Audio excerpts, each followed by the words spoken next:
Welcome back to Blue Raider Stadium as Lindsey Wilson wins it here this afternoon over the University of Cumberlands 45-10, visiting with LWC head football coach Chris Oliver. And Coach, that'd be fun down on the sideline today. That was a lot of fun today. I wish they were all like that. I'm really proud of how our guys prepared and came out and played, and it was a great day.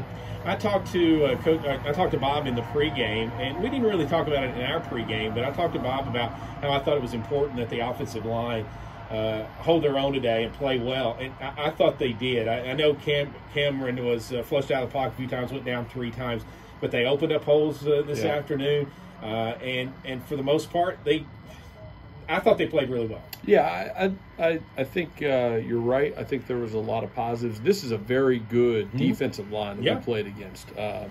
Very good. I mean, you turn on the video and you watch them in their first 2 games, and I mean, they're really talented and they're deep. They've got 6, 7, 8 guys they rotate through there. So we knew we were going to have our hands full, and a lot of their strategy is to let their 3 down linemen and their walk down linebackers, so they're 4 linemen on that play, really try and get after you, and then let their DBs and other guys cover in the passing game, and they do a great job of that. And I thought our offensive line held their own.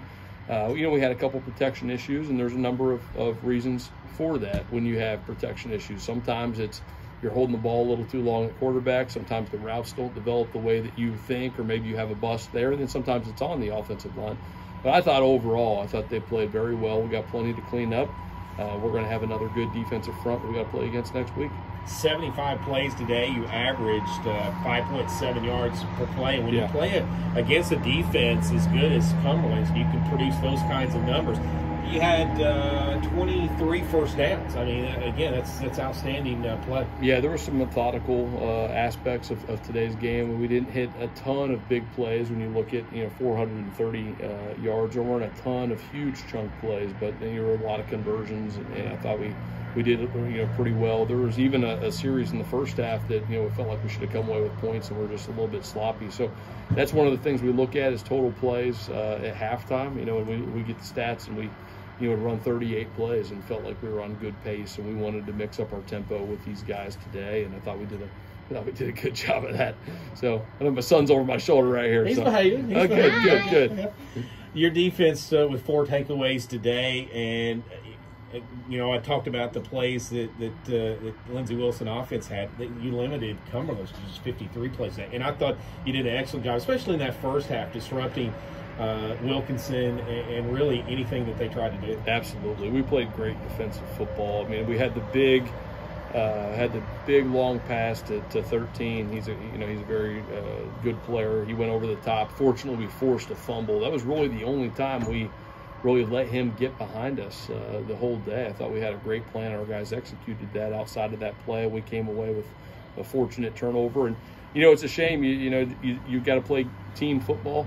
But you see how it goes, and it's a shame that their first points of the game were off a turnover by our offense. We gave them just great field position, and it's a shame. But you got to play great team football, and that's part of the game. But it stinks that that was the first points of the game for them, because you're looking at it and you're 30+ minutes into the game thinking, maybe we can get another shutout. But we're happy with 45-10. A lot of firsts today, especially late in the game. Cameron Everett's had his first career touchdown. We just talked about that a few moments ago before we went on air. Corey Clem's had his first career touchdown. Ian Salter with his first field goal. Yeah. And it wasn't the prettiest thing in the world, but you know what? It'll go down. In his mind, when he relives this moment of getting his first field goal, I'm sure it went right through the uprights without any trouble. We had a quick chat there, and we each kind of simultaneously said, hey, 3 is 3, so we'll take it. And, it was fun to see Corey Clem score, and there's a guy that's been around our program for a handful of years, came in as a running back, played a couple years at running back in the program, but never saw the field, never really got into the travel rotation, and we asked him to move to tight end, and he moves to tight end, and all of a sudden last week he gets his first ever career snaps, really, after being in the program multiple years.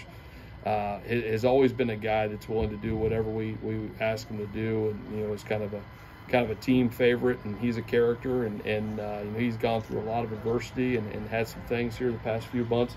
And to see him go out and score and see his teammates react the way that they did, it was a really special moment. Yeah, as special as it was for the touchdown, it was how his teammates reacted to him. I think that's what I'll take away from it was a fun moment for sure for everybody.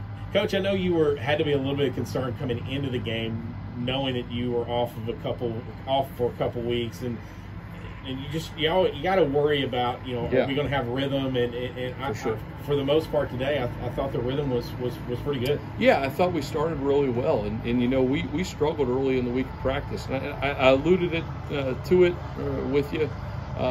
Despite the fact that their website said we canceled our game to get more preparation, we canceled it because of ice and did that. We didn't practice for a week. We didn't practice for 7 days. So that frustrated me as the head coach, and it is what it is. But I thought our guys came out and played sharp. We overcame that adversity of not practicing for 7 days during the season. And we came out and we played well. I'm really proud of them.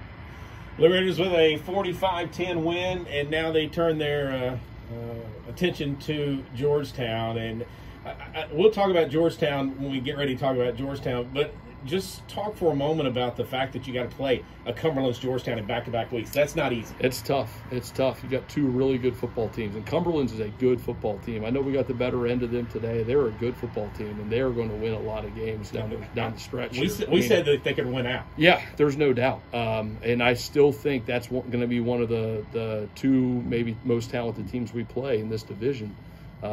That's a good football team, and they're not far removed from being in the second round of the playoffs in 2019, and they're well coached. And now you got to turn the page to Georgetown, where another team that doesn't beat themselves ever, that is very sound, that beat this Cumberlands team in a one-score game a couple weeks ago in a great contest. So it's a big challenge for us to turn around and prepare. And it's a little bit weird because now we're going to go into this week and we have a little bit of a game plan in place already from a week ago on video. Georgetown will have the same thing. They'll have a little bit of a game plan in place for us, and then we each turn the page back to each other tomorrow. So it's very unique, and that's just the COVID times that we're in. And then we have weather situations. We're all worried about the virus and all those things, and then we have to lose games on a few days' notice. But we're glad to be playing, glad to be 1-0 today. Coach, congratulations on the win. Thanks. That's LWC.